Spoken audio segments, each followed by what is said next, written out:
नमस्कार दोस्तों, knowledge sharing bye गुजराल्स के इस एपिसोड में आप सभी का स्वागत है। आज के एपिसोड में हम देखेंगे कि कोऑपरेटिव हाउसिंग सोसाइटी में मेंटेनेंस बिल किस प्रकार से बनाए जाते हैं, उसमें क्या क्या सावधानियां बरतनी हैं। आओ मिलकर देखें। Good morning sir. Good morning sir, एक सोसाइटी का रिक्वायरमेंट आया हुआ है कि उनको अपनी मेंबर्स को बिल देना है और वो जो बिल है उसका बाइफर्केशन करना है उनको, तो उसकी रिगार्डिंग जरा सा मुझे ये चाहिए था, नॉलेज चाहिए थी, उसको कैसे करते हैं। यस श्वेता, कोऑपरेटिव सोसाइटी में जब भी बिल बनाते हैं, है ना, खर्चे बहुत होते हैं कोऑपरेटिव सोसाइटी में, तो खर्चों को फुलफिल करने के लिए इनकम चाहिए। और वो इनकम कोऑपरेटिव हाउसिंग सोसाइटी में कैसे जनरेट होती है? मेंबर्स को बिलिंग करते हैं, मैनेजिंग कमेटी और ऑफिस बेरर का रिस्पॉन्सिबिलिटी है कि उनको बिलिंग करना है, कलेक्शन करना, और कलेक्शन से सोसाइटी के डेली अफेयर्स के खर्चे करने हैं। अब ये कोई भी सोसाइटी में मैनेजिंग कमेटी के मेंबर्स को ये पता होना बहुत जरूरी है कि बिलिंग कोऑपरेटिव बायलॉस और कोऑपरेटिव एक्ट के अनुसार किस तरीके से बनाने हैं हमने, है ना, उनका बाइफिकेशन कैसा रखना है। अब मार्केट में कैसा प्रचलन चालू है, कोई बोलता है कि हमने इक्वल करना है सबको, कोई बोलता है एरिया वाइज कर देंगे, कोई कैसे कर देंगे, कोई कैसे, तो वो सब नहीं चलता है। एक लॉ है जिसमें सारा कुछ डिस्क्राइब किया हुआ है, उसकी के अकॉर्डिंगली कलेक्शन करनी है और उसके ही अकॉर्डिंग बिलिंग बनाना है। ठीक है, तो ये बड़ा अच्छा सवाल किया है आपने मुझे, मैं आपको एक्सप्लेन करता हूं। क्या होता है, किसी भी कोऑपरेटिव सोसाइटी में बिलिंग करने के लिए सबसे पहले उसका बजट बनाया जाता है, और बजट होता है एक्सपेंसेस का। सोसाइटी जो है वो एनपीओ में आती है, नॉन प्रॉफिट ऑर्गेनाइजेशन। तो नॉन प्रॉफिट ऑर्गेनाइजेशन के लिए जो भी हमने कलेक्शन करनी है वो हमारे खर्चों से ज्यादा नहीं होना चाहिए और हमारे खर्चों से बहुत कम भी नहीं होना चाहिए। ठीक है, क्योंकि हमको प्रॉफिट अर्निंग मोटिव नहीं है कोऑपरेटिव सोसाइटी का। कोऑपरेटिव सोसाइटी को सिर्फ अपना स्मूथली फंक्शन के लिए ही कलेक्शन करना है। तो जो कितना कलेक्शन करना है उसके लिए पहले हमको पता होना चाहिए हमारे खर्चे कितने हैं। हम डायरेक्ट ऐसा नहीं लगा दें कि भाई 8 रुपया स्क्वायर फीट, 15 रुपया स्क्वायर फीट, वैसा नहीं चलता है इसमें। तो इसमें पहले हमें अपने खर्चों की एक बजट बनानी पड़ती है। आप सेक्शन 75 में बजट का जो है पूरा सिस्टम दिया है किस तरीके से बनानी है, और वो हर एक साल एनुअल जनरल बॉडी मीटिंग में बजट को अप्रूव करना पड़ता है, और वो जैसे बजट अप्रूव होती है उसके अनुसार जो है नेक्स्ट ईयर के बिलिंग किए जाते हैं। तो ये एजीएम में बजट अप्रूव करना जरूरी है ना? और बजट बनाते टाइम पे किसी भी सोसाइटी के मेंबर्स को एक दो बातों का ध्यान रखना है कि बजट बनाते टाइम पे आप एक एस्टिमेटेड फिगर लेनी है। बजट मतलब ही ये एस्टिमेशन है, ठीक है, और उसमें अगर आपके पास एक्चुअल फिगर्स अवेलेबल हैं कि आपका हाउसकीपिंग का, सिक्योरिटी का, इंश्योरेंस का और बाकी फला खर्चे जो हैं वो कितने हो रहे हैं, आपके पास अगर एक्चुअल बिल्स अवेलेबल है तो आप उतना ही लीजिए। सेफ्टी के लिए उसमें 5, 10, 15% इंक्रीज मत कीजिए। ठीक है, और प्लस अगर आपकी सोसाइटी जीएसटी में रजिस्टर्ड है तो बजट बनाते टाइम पे खर्चों में जीएसटी का अमाउंट मत ऐड कीजिए, ग्रॉस अमाउंट लीजिए। जो भी आपका सिक्योरिटी हाउसकीपिंग का बिल आता है वो जीएसटी के पहले वाला जो अमाउंट है वो बजट में आप कंसीडर कीजिए। और इसके विपरीत अगर आपकी सोसाइटी जीएसटी में रजिस्टर्ड नहीं है तो फिर आप पूरा विथ जीएसटी लीजिए, क्यों? जीएसटी आपको इनपुट टैक्स वापस क्रेडिट मिल जाना है। ठीक है, और अगर आपका जीएसटी में रजिस्टर नहीं है तो जीएसटी जो है वो आपके एक्सपेंस में जाता है। क्लियर हुआ ये बात आपको? मेरा एक क्वेश्चन है। हाँ। आपने बोला कि 5-10% इंक्रीज नहीं करना है। हाँ। तो सपोज मुझे कोई खर्चा आ गया है, अचानक से आ गया, हाँ। और एक हफ्ते के अंदर ही मुझे पता चल गया कि मेरा 5 लाख में सोसाइटी का एक बिल आ गया है और मुझे वो मेंबर से लिया नहीं है। हाँ, उसके लिए एक स्पेशल प्रावधान दिया गया है। आप इन बिटवीन सप्लीमेंट्री बिल भी रेज कर सकते हो या बाद में एक स्पेशल जनरल बॉडी बुला के अपना बजट रिवाइज भी कर सकते हो। ठीक है, लेकिन आज की तारीख में आपके जितने एस्टिमेटेड एक्सपेंसेस हैं, जितने आपको विजन क्लियर दिख रहे हैं आगे, आपने उतने ही बजट में डालने हैं, एक्स्ट्रा एक्सपेंस नहीं डालने हैं। मतलब बाद में मैं ऐड ऑन, बाद में आप उसको बिल्कुल फ्लक्चुएट कर सकते हो। बजट मतलब ही एस्टिमेशन होता है। ठीक है, अब एक बार जब आपका बजट फाइनल हो गया है तो बजट के अकॉर्डिंगली बजट में जो भी अलग अलग खर्चे आपने लिखे हैं उसको बिल में कैसे कन्वर्ट करना है ना? बजट के अकॉर्डिंगली ही आपको बिलिंग बनाना है। अब बिलिंग बनाने के लिए बायलॉस के अंदर जो हमारी मॉडल बायलॉस 2013 में बनी थी और 2014 में सर्कुलर हुई है, उसमें section 65 to 71 levy of charges करके दिया गया है ना। मैं सबसे अनुरोध करूंगा कि सेक्शन 65 to 71 एक बार पढ़े। 3 पेज का सेक्शन है, ज्यादा वो बड़ा नहीं है। वो सेक्शन अगर आपने पढ़ लिया और समझ लिया तो आपको पूरी तरीके से पता चल जाएगा कि कोऑपरेटिव हाउसिंग सोसाइटी के बिल्डिंग कैसे बनाने हैं। इसके अंदर क्या होता है कि वेरियस हेड्स दिए गए हैं। अब कुछ हेड्स जो हैं वो हमने एरिया वाइज चार्ज करने हैं, कुछ जो है हमने पर फ्लैट वाइज इक्वली चार्ज करने हैं, ठीक है, और कुछ हेड्स जो है हमने अलग पैरामीटर से चार्ज करने हैं जो सेक्शन में अलग अलग जगह पे दिए गए हैं। तो मैं आपको एक एक करके जो नॉर्मल जो कॉमन हेड्स आते हैं वो आपको बता देता हूं। सबसे पहले आता है प्रॉपर्टी टैक्स। तो प्रॉपर्टी टैक्स आपको कैसे चार्ज करना है? Property tax is a reimbursement of expenses, है ना। Society is just play a role between members and BMC. आपको बीएमसी से जिस मेंबर का जितना प्रॉपर्टी टैक्स लग के आता है आपको उतना ही पैसा उस मेंबर के बिलिंग में चार्ज करना है। आपने एरिया वाइज नहीं करना है, आपने फ्लैट वाइज नहीं करना है, ठीक है। अब आप कहोगे कि सर ये सबको अलग अलग क्यों लग के आता है बीएमसी से प्रॉपर्टी टैक्स? अगर सबका एरिया सेम है तो सबको सेम क्यों नहीं आता है? तो प्रॉपर्टी टैक्स लगने के उनके बीएमसी के अलग पैरामीटर्स होते हैं, उनके यूसेज है, वो रेंट पे दिए है कि नहीं दिए है, वो कॉमर्शियल है, वो रेसिडेंस है, वो कोई हैजर्ड प्रोडक्ट्स अपना स्टोर कर रहे हैं, क्या कर रहे हैं, तो सबका अलग अलग होता है, ठीक है। तो वो बीएमसी का लुकआउट है, कोऑपरेटिव सोसाइटी का लुकआउट नहीं है। आपको बिल के साथ में एक एनेक्सर देती है बीएमसी, जिसको एनेक्सर ए कहते हैं। उसके अंदर जिस मेंबर का जितना लगा है आपने ब्लाइंडली उतना लगा देना है उस मेंबर को। तो सोसाइटी जो है सिर्फ दोनों के बीच में एज अ मीडिएटर का रोल प्ले करती है। बट आजकल क्या देखा गया है ना कि बीएमसी ने जो प्रॉपर्टी टैक्स है वो सारे मेंबर को इंडिविजुअली बिलिंग शुरू कर दिया है। जिस सोसाइटी का नहीं हुआ है वो भी आप अपने बीएमसी में जाके बीएमसी कमिश्नर को अगर आप अप्रोच करोगे तो वो आपका सारे बिल जो है इंडिविजुअली कर देगा। तो वो आपको फिर मेंबर्स को सोसाइटी के बिलिंग में लगाने की जरूरत नहीं है। अच्छा, फिर वो बिल में हमें बिल में फिर नहीं आएगा वो, ठीक है। फिर जैसे मेंबर अपना लाइट का बिल बनता है, अपना महानगर गैस का बिल भरता है, वैसे ही वो बीएमसी में जाके अपना प्रॉपर्टी टैक्स का बिल खुद भर देगा। सोसाइटी का उसमें कुछ भी लेना देना नहीं होगा। अगर पुरानी सोसाइटी है और उसका पहले से प्रॉपर्टी टैक्स का बिल हमने मेंटेनेंस बिल में डाला है, तो क्या वो चेंज होके इंडिविजुअल हो सकता है? बिल्कुल हो सकता है। आप बीएमसी को अप्रोच कीजिए, ठीक है। स्टेट गवर्नमेंट के भी नॉर्म्स हैं कि वहां पे अभी हर एक सोसाइटी के बिल्स जो है बीएमसी ने अलग अलग करके लेने ही है। आप एप्लीकेशन डालिए, वो आपको अलग करके दे देंगे, बिल्कुल दे देंगे, ठीक है। इसके बाद एक कॉमन एरिया का प्रॉपर्टी टैक्स है, वो तो सब मेंबर को नहीं जाएगा। उसका बिलिंग जो है वो सोसाइटी के नाम पे ही होता है। जैसे लिफ्ट का है, सोसाइटी ऑफिस का है, वॉचमैन कैबिन का है, ओपन कंपाउंड का है, तो इन चीजों का जो प्रॉपर्टी टैक्स का बिल होता है वो सोसाइटी के नाम पे आएगा। तो ये कॉमन एरिया का बिल है, ये हमने जो है वो बिल में लगाना है। ये चीज हमने कलेक्शन करनी है मेंबर से और उनको बिल में लगाना है, ठीक है। और वो कॉमन एरिया का जो प्रॉपर्टी टैक्स है वो सबको इक्वली डिस्ट्रीब्यूट कर देना है, वो कॉमन सर्विस चार्जेस में आ जाता है, ठीक है। इसके बाद नेक्स्ट हमारा हेड आता है वाटर चार्जेस। वाटर चार्जेस कैसे कलेक्ट करने हैं मेंबर से? वाटर चार्जेस के अंदर भी आप बायलॉस नंबर 67 अगर देखेंगे, उसमें बोला है water charges to be apportioned as per number of inlets in each flat, ठीक है। तो आपको हर एक फ्लैट के इनलेट्स काउंट करने हैं और जिस फ्लैट के जितने इनलेट्स हैं टोटल वाटर चार्जेस को उसके साथ डिवाइड करके आपको कलेक्शन करना है।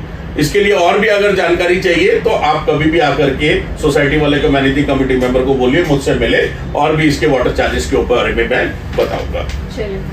फिर आता है आपका इंश्योरेंस चार्जेस। जो सोसाइटी की बिल्डिंग इंश्योरेंस होती है, कंपाउंड इंश्योरेंस होता है, बाउंड्री वॉल इंश्योरेंस होती है, इन सब चीजों का इंश्योरेंस प्रीमियम पे करना पड़ता है।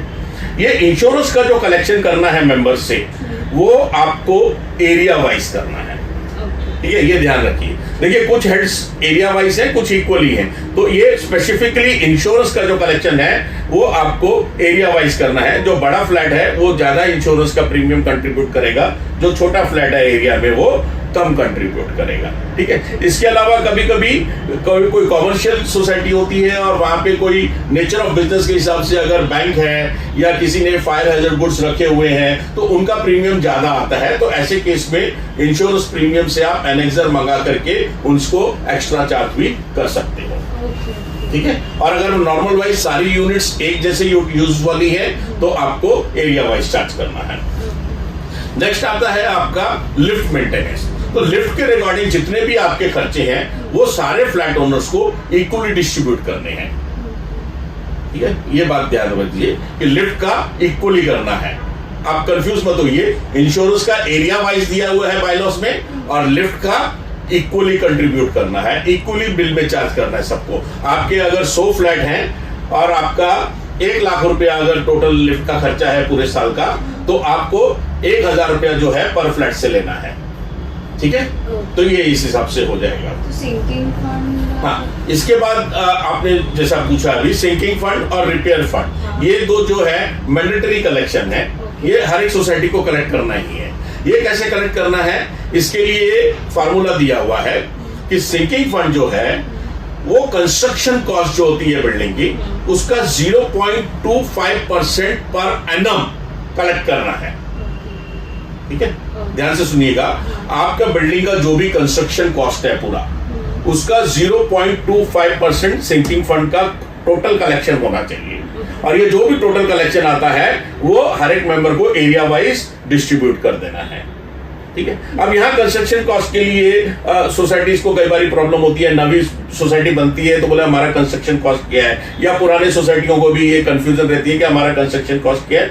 वो आप अपने आर्किटेक्ट से कंसल्ट कर सकते हो, अपने बिल्डर को पूछ सकते हो जिसने बिल्डिंग बनाई है, और उस कंस्ट्रक्शन कॉस्ट के अंदर कृपया करके जो आपकी मार्केट वैल्यू आपने फ्लैट खरीदा है वो मत लीजिए, क्योंकि उसके अंदर बहुत सारे प्रॉफिट और एडमिनिस्ट्रेटिव कॉस्ट भी इंक्लूड है, तो वो नहीं लेनी है। ठीक है, प्योरली आपका रेती, सीमेंट, सरिया, लोहा जो लगा है बिल्डिंग में, जो कंस्ट्रक्शन के ऊपर खर्चा हुआ है, वही काउंट करनी है और उसका 0.25% सिंकिंग फंड के लिए कैलकुलेट करना है। ठीक है, रिपेयर फंड भी इसी तरीके से कैलकुलेट करना है। आपने जो कलेक्शन करना है वो 0.25 की जगह आपने फार्मूला में 0.75% लगा देना है। मतलब ये मिनिमम है। ज्यादा रिपेयर अगर आपको कलेक्शन करना है तो it is up to the general body, वो 0.75 का 1%, 2%, 3% भी कर सकते हैं, but minimum requirement is 0.75% of the construction cost. ठीक है, तो इस तरीके से रिपेयर फंड आप कलेक्शन कर सकते हैं, और ये इस रिपेयर का यूसेज जो है वो आप day to day repairing expenses के लिए भी कर सकते हो, और बाकी जो भी खर्चे आपके जनरल बॉडी अप्रूव करती है उसके लिए भी कर सकते हो। तो छोटे मोटे सारे खर्चे उसमें हो जाते हैं। रिपेयर फंड से यूज कर सकते हैं? बिल्कुल यूज कर सकते हैं। ठीक है, तो सिंकिंग फंड भी? सिंकिंग फंड को यूज करने के लिए लिमिटेशंस है। वो सिर्फ जहां बिल्डिंग का आपका स्ट्रक्चरल डैमेज हुआ है उसको ही रिपेयर करने के लिए आप यूज कर सकते हो। सिंकिंग फंड को आप किसी भी दूसरे छोटे मोटे रिपेयर के लिए खर्चा नहीं कर सकते हो। Only for the structural repair हम उसको इस्तेमाल कर सकते हैं। इसके बाद हमारा एक जो मेन कलेक्शन का जो हेड है, service charges, common service charges जिसको कहते हैं। इसके बारे में बहुत सारे डिस्प्यूट रहते हैं कि कॉमन सर्विस चार्जेस आप हमेशा याद रखिए, बायलॉस में क्लियर कर दिया गया है कि हर एक फ्लैट ओनर्स को इक्वली डिस्ट्रीब्यूट करना है। इसके लिए कोई भी दूसरा रास्ता नहीं है। ठीक है, अब कॉमन सर्विस चार्जेस में क्या आता है, आपका regular security, housekeeping, accounting, auditing, आपका जो भी छोटे मोटे मटेरियल परचेज किए हैं, प्लम्बिंग का है, सिक्योरिटी, आपका इलेक्ट्रिक का मटेरियल है, छोटा मोटा परचेज करना है, या आपका क्लीनिंग एक्सपेंसेस है, कोई लीगल एक्सपेंसेस हैं। ठीक है, तो इस तरीके के जितने भी एक्सपेंसेस आपके पूरे साल के होते हैं उन सब का टोटल मार के आपको सारे फ्लैट से इक्वली जो है वो कलेक्ट करना है सबको। इसमें एरिया का कुछ लेना देना नहीं है, चाहे फ्लैट 1 रूम का हो या 4 रूम का, 3 रूम बेडरूम का हो, कितना भी हो, वो हर एक मेंबर को इक्वली देना पड़ेगा। इसमें एक और बात आपको ध्यान रखनी है श्वेता जी, कि कई बार किसी के ना 2 फ्लैट ज्वाइंट होते हैं। जैसे किसी ओनर है, फ्लैट नंबर 201 भी उसका है, 202 भी उसका है। ठीक है, दोनों में ओनर एक ही है, तो वो बोलेगा मुझे दोनों का मिला करके एक ही बिल दीजिए। नहीं, आपको 2 बिल देने हैं फ्लैट में, और उसको कॉमन सर्विस चार्जेस और बाकी सारे जो चार्जेस है बिल के, वो 2 बार लगेंगे। तो 2 बिल बनेगा, उसके 2 बिल बनेंगे। तो बिल जो बनेंगे वो मेंबर के अकॉर्डिंग नहीं बनेंगे, वो आपके नंबर ऑफ फ्लैट्स या नंबर ऑफ यूनिट्स जो होंगे उसके अकॉर्डिंग बनेंगे। आपने शेयर सर्टिफिकेट्स भी जो इशू करने हैं वो भी नंबर ऑफ फ्लैट्स और यूनिट्स के अलग अलग इशू करने हैं। एक आदमी का पूरा फ्लोर है, 6 फ्लैट उसके हैं, ऐसा नहीं है कि उसको एक ही शेयर सर्टिफिकेट देना है और उसको एक ही बिलिंग करना है। नहीं, उसको आप 6 बार बिलिंग कीजिए, 6 अलग अलग फ्लैट का। तो ही आपका कॉमन सर्विस चार्जेस का फंडा जो है वो आपका वहां पे फुलफिल्ड हो पाएगा।